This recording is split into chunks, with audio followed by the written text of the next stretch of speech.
Salut à tous, c'est TituSky et bienvenue sur le premier épisode de cette série de tutoriels sur comment importer et animer des modèles Lego dans Blender.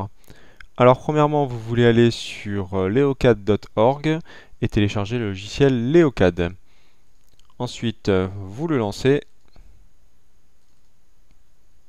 vous allez sur Pièces, Minifig Wizard, vous n'avez pas besoin du chapeau, vous faites OK, vous avez votre personnage dans Leocad, reste plus qu'à l'exporter en objet Wavefront. On va l'appeler AAA sur le bureau. Save. Maintenant, c'est terminé pour le O4 pour le moment. Vous pouvez le fermer. Vous allez dans Blender. Vous supprimez le cube. Faites File, Import, Wavefront Objet.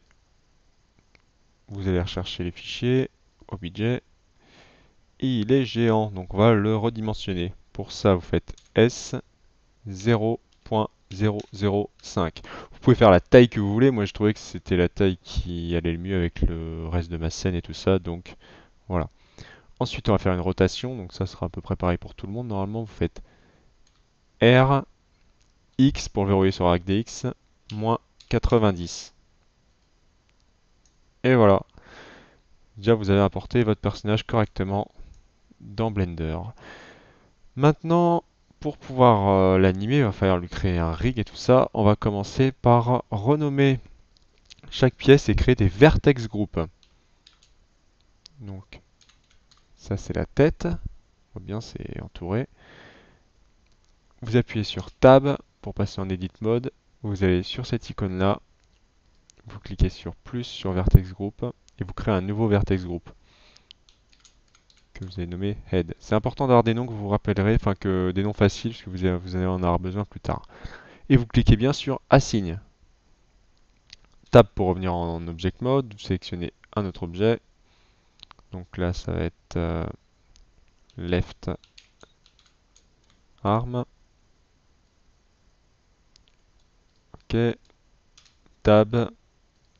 Nouveau Left Arm. Et toujours Assign. Je vais faire tous les autres en accéléré parce que ça sert à rien de vous les montrer. Donc on se rejoint dans 2 secondes. Voilà, donc j'ai fini d'ajouter les noms à tous mes parties de mon personnage et de créer le vertex group sans oublier d'assigner. Donc maintenant on va créer l'armature. Alors pour ça on va commencer par placer le curseur au centre. Ça nous permettra d'éviter les conneries. On se met en vue ortho et vue de face. Je vais sur Add Armature Single Bone. S pour le resize. Hop. Ici, je vais me mettre en vue wireframe, ça me permettra de voir beaucoup mieux. Et celui-là, je vais le placer en dessous de la taille en fait. Il n'est pas vraiment important celui-là dans le sens où il nous sert pas. On pourra même le cacher après. C'est le seul bone en fait qui ne nous sert pas. Voilà, l'important c'est c'est que le point du haut arrive au milieu de l'angle de rotation des jambes en fait. Et là vous faites I. Non, là je me mets maintenant, voilà, faut que j'aille en edit mode, une fois que j'ai créé le premier bone. Celui-là en fait c'est l'objet du bone quoi. C'est l'objet de l'armature. Et maintenant tous les bones qu'on va créer derrière vont être utiles. Vous appuyez sur I, vous appuyez sur Z pour le restreindre à l'axe Z. Et voilà, vous montez, ça c'est toute la partie de rotation des hanches. Qu'on va d'ailleurs renommer de suite.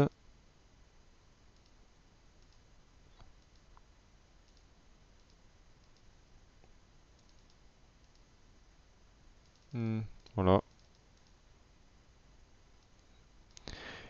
Et vous le nommez comme vous avez nommé les hanches. Donc j'ai nommé hips, j'aime bien l'anglais.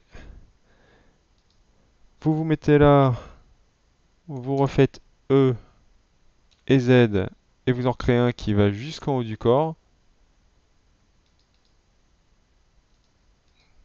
Vous le sélectionnez, vous allez le chercher, Et non, il s'appelle pas IPS1, il s'appelle Torso. C'est vraiment important là de les nommer les mêmes noms que vous avez nommé les Vertex Group, parce que c'est ce qui permettra de les retrouver en fait à Blender pour pouvoir les assigner. Là, pareil, vous sélectionnez le haut, E, Z, et boum.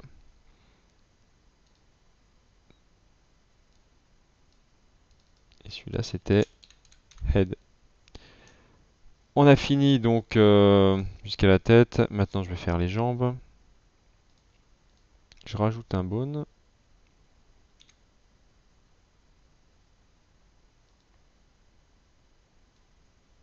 Alors, alors, si vous voulez déplacer un bone, il faut que vous sélectionnez en faisant Shift les deux parties du bone.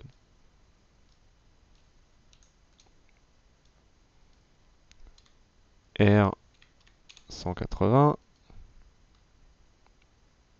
Je vais placer la tête du bone à l'axe de rotation de la jambe. Voilà. Et son pied. Alors là, j'aurais vraiment dû... Ouais, j'aurais dû me prendre autrement. C'est un peu fouillis du coup. Mais c'est pas grave, c'est pour la démo. Ça fera l'affaire. Voilà, il est assez droit. Je remets un autre bone. S.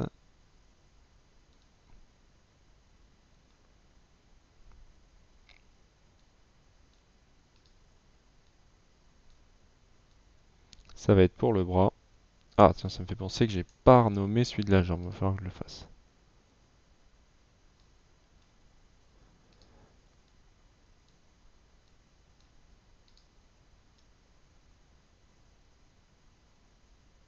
Voilà. Donc, hop. Donc là, c'est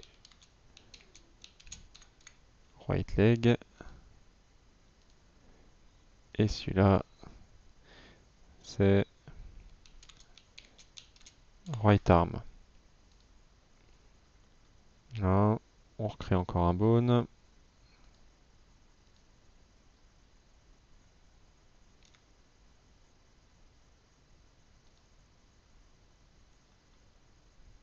Shift. Là, ça va être pour la main.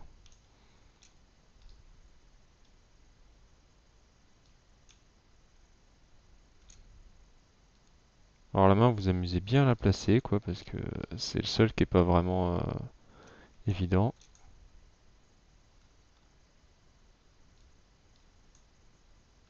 Ouais, pas du tout évident même.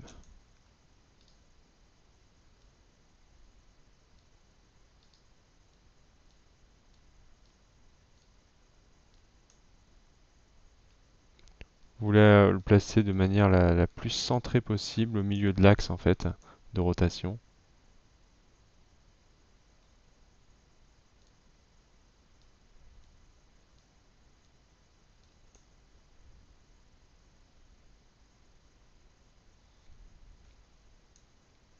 Ouais, je pense que pour le but de ce tutoriel, c'est assez bien. C'est pas parfait, mais c'est assez bien. Donc là, on a fait... Ah, je n'ai pas oublié de la renommer, bien entendu. Hop,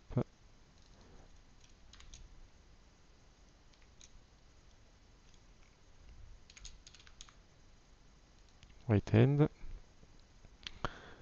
Maintenant, vous faites B. Hop, vous sélectionnez ces trois-là. Alors là, je crois qu'il y a un truc pour permettre que ça renomme automatiquement. Voilà, X-Axis Mirror dans Options. Vous allez sur Snap, vous faites Cursor to Center, et ici, vous faites Pivot Point 3D Cursor. Voilà. Shift D, ça a créé trois autres bones. Et vous faites S, X, -1. Et hop, ils sont là. Bon alors, non, X Axis Mirror, ça n'a pas marché comme je voulais parce que ça les a pas renommés left à chaque fois. Donc, bah, c'est pas grave, hein, c'est pas si long que ça. Vous faites L.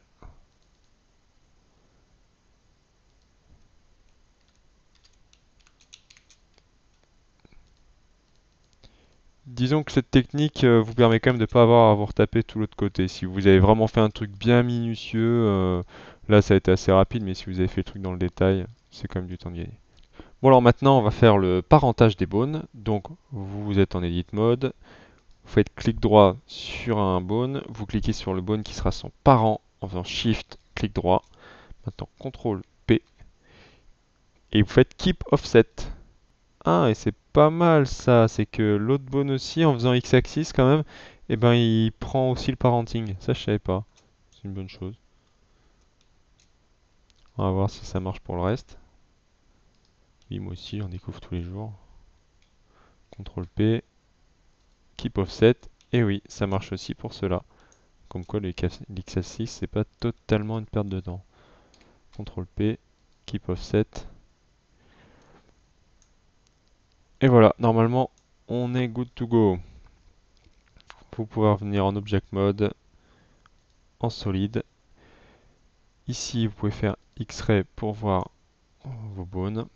Donc maintenant, on va vouloir restreindre le mouvement de chaque bone, parce que là, si on le liait et qu'on faisait des rotations, ça irait pas du tout en fait. Je vous laisse tester si vous voulez, hein. Allez-y, hein. Donc, on va se mettre en pause mode, et pour chaque bone, celui-là par exemple, on va aller sur le petit os, transform lock. Alors là, ils sont déjà grisés, mais bon, je rajoute un tant qu'à faire. Et on laisse que les rotations pour tous.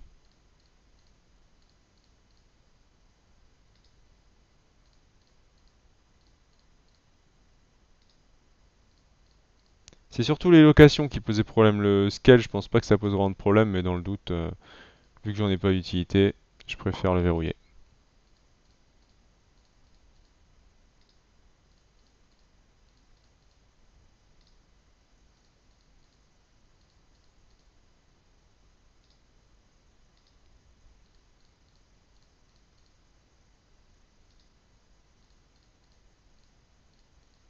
Et voilà, on a tout verrouillé. Maintenant, vous pouvez donc sauvegarder votre modèle. On se servira de cette sauvegarde-là dans le prochain tuto. Là, on va juste quand même lier les parties, juste pour tester que tout s'est bien passé, en fait, qu'il n'y a pas un problème avec notre modèle. Ce serait con de faire les étapes suivantes pour se rendre compte qu'on a fait de la merde. Donc là, vous faites CTRL J. Ça joint toutes les parties en une seule partie. Maintenant, vous n'avez plus qu'un seul objet. Shift, clic gauche sur armature. CTRL P, armature déforme with empty group. Paf. Maintenant, vous êtes sur pause mode, c'est bien. Vous cliquez sur rotation et vous pouvez faire des... Alors là, on voit bien que ça déforme, ça bouge pas correctement. C'est parce que Z, on est sur global. Si on passe sur local, voilà, ça se met bien par rapport à la rotation de l'os en question. La main bouge correctement. On va en tester quelques-uns. Les hanches, tout bouge correctement.